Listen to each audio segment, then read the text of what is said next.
apa kabar Anda semua? Kembali berjumpa dengan saya Harisbun Arif bersama dengan Bung Rocky Gerung dari Rocky Gerung Official.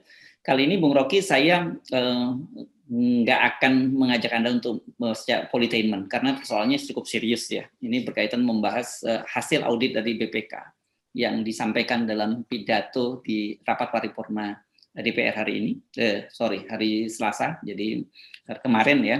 Dan yang sangat mengejutkan adalah pernyataan atau kesimpulan dari Kepala BPK bahwa BPK mengkhawatirkan kemampuan Indonesia membayar utang. Ini saya perlu tegaskan, ini audit tahun 2020, Bung Rocky, bukan 2021. Nah, saya kira itu sinyal awal dari sebuah lembaga resmi negara, itu BPK. Tapi sebetulnya sinyal-sinyal lain juga setara dengan yang diucapkan oleh BPK itu. Sinyal dari ekonom-ekonom FNN terutama tuh. Ada Rizal Ramli, ada Antoni Budiman, yang dianggap oleh istana sebagai tukang kompor atau hoax. Nah sekarang BPK mau disebut hoax. Kalau BPK mengatakan bahwa ada kesulitan membayar hutang. BPK nggak bilang bahwa Indonesia sudah bangkrut sebetulnya. Ya tentu secara akuntan itu masih ada di situ hitungannya. Tapi secara faktual keadaan kita betul-betul ada di dalam bahaya, dan Sri Mulyani akhirnya mesti ucapkan bahwa kami tidak bisa lagi bertumbuh 8%. Jadi memang awalnya seolah-olah mau disembunyikan bahwa dana-dana yang diedarkan selama ini ternyata bukan dana yang dimaksudkan untuk mempertontonkan daya tahan fiskal pemerintah, tapi sekedar diedarkan untuk memberi rasa aman itu. Jadi ini sebetulnya semacam sandiwara tuh. Yang bukan sandiwara adalah audit dari BPK tuh. Nah itu yang terlihat misalnya tuh. Dan tentu pemerintah pusat nggak bisa mengelak dari situ, karena memang tugas BPK memperlihatkan data faktual. Apalagi kalau itu sampai di daerah tuh. Dan keresahan di daerah kan hal yang udah kita dengar dari 2019, bahkan COVID belum ada, udah beberapa daerah udah mengeluh bahwa dana alokasi umum itu ditahan-tahan oleh Sri Mulyani, ada yang baru dapat 30%. Kira-kira begitu kan isu-isu yang beredar, yang nggak pernah diverifikasi sebetulnya karena dianggap ya udah itu tidak boleh diterangkan secara lebih detail angka-angkanya. Jadi persiapan kita menghadapi COVID sebetulnya diperburuk oleh manajemen keuangan kita yang palsu, memalsukan data itu. Memang orang anggap bahwa kalau dibuka kenapa? Supaya rakyat paham bahwa memang ada kesulitan. Tapi nanti tetap ada prinsip bahwa enggak. Secara undang-undang kita, pagu hutang kita itu belum melewati 30% aturan undang-undang. Ya memang itu soal di dalam keadaan normal. Tapi ini ada berbagai macam pemborosan, terutama di bidang COVID, yang memang orang rasakan, kalaupun anggarannya terbatas, tapi kalau kami dapat keadilan sosial, kami nggak akan cerewet, atau ekonom-ekonom kritis juga nggak akan secerewet sekarang. Tapi justru karena keterbatasan anggaran itu juga masih dikorupsi dan tidak tiba pada rakyat yang memerlukan, maka ucapan-ucapan pemerintah yang menuduhkan itu nggak dipercaya orang. Jadi saya kira itu poinnya. BPK adalah lembaga terandal untuk menghasilkan audit. Tetapi hasil audit BPK itu akan dipakai sebagai data politik, data untuk menerangkan bahwa politik juga dalam keadaan bahaya. Itu sifat dari data BPK itu. Oke, jadi sekarang sebenarnya kita jadi semacam mendapat penjelasan mengapa kemudian Menteri Keuangan itu seperti orang kalap ya, mengutip pajak semua, dan hari ini pada saat yang bersama juga sudah menyerahkan itu rancangan aturan pajak yang baru. Ya, itu akhirnya terbuka sekarang, Bu. Ya. Memang kantongnya bolong, jadi nggak usah nipu-nipu segala macam itu. Karena itu kemudian kita tahu bahwa ya apapun yang sekarang dipikirkan oleh Sri Mulyani itu orang anggap bahwa ya udah ketahuan bahwa tadinya mau majaki sembako sebetulnya, tapi karena ketahuan logikanya terbaca, maka sekarang ngeles bahwa cuma yang premium. Ini nggak ada urusannya sebetulnya dengan kemampuan kita membayar pajak. Itu bukan soal kemampuan bayar pajak, tetapi keterus-terangan pemerintah bahwa selama ini berbagai macam pengeluaran yang seharusnya dianggarkan untuk rakyat itu lebih banyak yang dikorupsi itu, dan lebih banyak yang juga diedarkan dengan data yang palsu. Nah, data palsu sendiri udah korupsi kan. Nah, BPK tentu belum bisa masuk di dalam wilayah itu. Dia hanya mencurigai bahwa ada administrasi fiskal yang pelaporannya buruk. Kan cuma itu yang bisa diucapkan oleh BPK kan. Soal kriminalnya itu pasti bisa dipersoalkan terus melalui KPK segala macam. Tapi saya betul-betul ingin mengatakan bahwa kelihatannya pemerintah ingin tutupi segala macam boroknya. Padahal boroknya itu ada di depan mata kita. Dan itu yang bisa kita rasakan di dalam, kalau kita bertemu dengan seseorang, kita tahu bahwa daya hidupnya itu sangat terbatas. Dan kemampuan dia untuk bertahan nggak ada lagi. Jadi itu sebetulnya yang diperlihatkan oleh BPK. Mestinya pemerintah membaca data BPK itu sebagai protes sosial dari rakyat. Kan BPK itu menerangkan itu supaya rakyat mengerti bahwa keadaan kita buruk. Ya, bagaimana mungkin, apalagi yang bisa diucapkan oleh rakyat selain mengutip hasil BPK itu, kan itu sebetulnya kan. Jadi bacalah data BPK sebagai warning dari rakyat, bukan sebagai sekedar hasil audit negara. Ya, tadi Anda menyinggung soal daya tahan keuangan pemerintah daerah. Kan kita ini ada sekitar 500 lebih kota dan kabupaten. Dan saya tadi mencermati pidato dari Kepala BPK juga menyatakan bahwa sebagian besar dari pemerintah daerah itu sangat bergantung anggarannya dari pemerintah pusat yang kita sering kenal dana alokasi umum kalau tidak salah.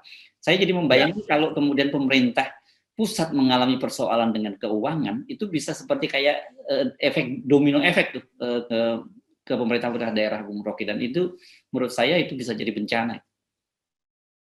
Ya, itu yang sudah berkali-kali kita dengar diterangkan bahwa sampai di daerah nggak ada kerjaan itu. UMKM itu 60 juta UMKM itu setengahnya itu udah mati, setengahnya lagi itu nggak ada orderan, setengah lagi dari yang ada orderan itu nggak bisa minjam uang ke bank itu. Jadi sebetulnya daya dukung ekonomi di daerah yang basisnya adalah UMKM udah nggak ada tuh. Yang kedua adalah soal konsumsi yang berhubungan dengan pendapatannya juga nggak ada. Yang ketiga adalah soal deindustrialisasi itu yang akibatnya pada PHK besar-besaran. Jadi memang seluruh faktor yang mau dipromosikan pemerintah udah nggak ada lagi.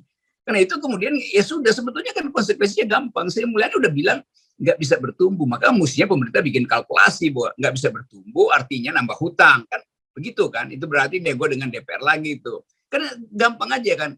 Jangan lagi nanti diam-diam nambah hutang gitu. Padahal itu faktanya itu.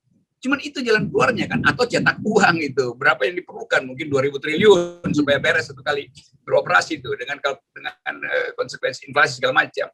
Tetapi soal-soal ini sebetulnya yang mau ditutupi pemerintah dengan menimbulkan kegaduhan baru soal 3 periode, soal sidang MPR segala macam. Dari awal kita tahu lah teknik-teknik semacam itu. Supaya publik dibikin frustrasi, berkelahi di wilayah politik, padahal wilayah sembako dia itu yang sebetulnya sedang disiksa oleh kebijakan dulu pemerintah. Ya, oke. Sekarang saya jadi paham gitu, mengapa Anda kelihatannya santai saja, banyak tertawa-tawa menghadapi isu 3 periode gitu, atau bahkan isu penambahan 3 tahun pemerintahan perpanjangan. Karena dengan fakta-fakta semacam ini tanpa ada upaya apapun itu otomatis bisa dibatalkan sendiri di tengah jalan. Kan? Itu kan selalu itu seluruh ambisi politik pasti akan dibatalkan oleh anggaran, oleh APBN. Jadi APBN kita akan membatalkan ide 3 periode itu. Kecuali ada semacam keajaiban, masih ada negara yang berbaik hati kasih loan misalnya, kan nggak bisa kan. Bahkan kalau kita minjam sekarang itu luar negeri tahu bahwa kita butuh, maka bunganya akan naik tinggi kan. Itu gampangnya begitu. Jadi terlihat betul bahwa herd stupidity ini juga berlaku di bidang politik sebetulnya, karena ada stupidity di dalam policy making itu. Jadi mungkin yang bisa kita bayangkan, kalau publik membaca keterangan BPK, dia mengerti bahwa dia akhirnya harus subsisten, bertahan pada ekonomi subsistensinya. Maka dia mungkin mulai lakukan pekerjaan-pekerjaan untuk nabung bahan makanan untuk segala macam itu untuk bertahan. Apalagi kalau faktor COVID ini kita bikin ekstrapolasi itu 2023 sampai 2024, dia akan melampaui debat tentang 3 periode ini nih. Karena COVID nggak peduli lu mau 3 periode, mau 20 keturunan, kalau manajemen masih herd stupidity, si COVID akan terbang kian kemari itu. Jadi soal-soal semacam ini yang betul-betul kayak nggak ada dirigen di istana tuh. Jadi Jokowi nggak ngerti sebetulnya yang terjadi apa. Sri Mulyani bilang nggak bisa 8%, Airlangga bilang masih bisa 8%. Nah terus Jokowi ngomong apa gitu? Bagi 2 deh, 8 tambah 8, 16, bagi 2, 8 juga akhirnya. 8 apa? 8 plus apa 8 minus kan? Jadi inilah kalau presiden nggak ngerti apa sebetulnya yang sedang berlangsung pada bangsanya itu. Dia hanya mengerti upaya-upaya sekelompok orang yang berupaya untuk membackup dia nanti kalau Lancer itu jangan ada yang mengganggu Presiden Jokowi. Jadi semua orang menawarkan jasa pada Jokowi sekarang, yaitu jasa perlindungan dia pasca dia berhenti memimpin. Dan itu yang sekarang lagi dibuat kantor-kantornya di seluruh Indonesia tuh, oleh Jokpro. Ya. Nanti Jokpro-nya juga jadi, satu waktu Jokpro itu juga kehilangan isi, lalu jadi warteg semua itu. Oke, kita pasti daerahnya. Ya, kita akan menunggu reaksi dari terutama pasar ya. Kan kita sering nyebutnya begitu. Saya kira ini kan memang isunya isu elitis gitu. Publik agak sulit kan mencerna apa sebenarnya yang dimaksud dengan kemampuan pemerintah membayar utang itu diragukan oleh BPK. Tapi pasar saya kira bisa langsung bereaksi nih, Bung Rocky. Ya itu reaksi pasar biasanya, atau dia capital gain, beli cepat-cepat lalu jual pada harga yang psikologis lalu dia kabur gitu kan. Atau dia betul-betul lakukan semacam ya profit taking yang sebetulnya dalam upaya untuk menjatuhkan Indonesia kan. Ini kan bisa dimainkan dari luar negeri kan. Kan investor asing juga udah lihat Indonesia udah mau jatuh, mending ambil keuntungan secepat-cepatnya dengan mempermainkan kurs misalnya. Jadi hal-hal semacam ini yang pasti terlihat. Kalau soal apa namanya itu capital flight udah berlangsung dari 1 semester lalu. Perusahaan-perusahaan besar itu player internasional besar udah pada kabur kan. Deutsche Bank, Merrill Lynch segala macam itu kan udah hengkang sebetulnya. Jadi gejala deindustrialisasi berlangsung, gejala pelambatan pertumbuhan ekonomi juga akhirnya tidak bisa dihindari lagi. Nah, 2 soal itu dibaca sebagai sentimen negatif oleh pasar, maka beramai-ramailah apa namanya itu hit the top of saham itu untuk kemudian kabur. Itu kan rumus kasino tuh. Ya, saya kira kali ini pemerintah tidak mungkin bisa ngeles lagi atau mencap sebagai hoax karena yang menyampaikan adalah kepala BPK dan BPK ini ada auditor resmi dari pemerintah ya, Bu. Kalau politisi, kalau ekonom-ekonom bisa disebut hoax, apalagi ekonom oposisi. Kalau BPS masih bisa main-main data itu. BPS kan itu soal persentase, jadi margin of error plus minus segala macam. Kalau ini kan nggak mungkin BPK itu pakai margin of error. Sehingga plus minus 3 yang 9 triliun itu nggak bisa, karena ini angka akuntansi, nggak boleh ada 0,0 sekian di belakang desimal aja mesti diucapkan. Jadi betul-betul sinyal dari BPK itu memberitahu bahwa rezim ini sudah dalam keadaan memburuk, atau biasanya kita sebut the beginning of the end. Jadi permulaan dari pengakhiran itu sudah sedang berlangsung. Jadi angka itu adalah angka yang kemudian kalau namanya di buzzer paham, mesti mereka tahu bahwa ini sebetulnya oscillating itu udah nah lagi dot. Oke, Bung Rocky, tapi bagaimanapun juga ini kan ketika ada persoalan pada keuangan pemerintah itu dampaknya ini pada kita semua, pada rakyat semua ya. Jadi tentu ini juga warning alarm buat kita untuk bersiap-siap menghadapi kemungkinan yang terburuk. Gitu.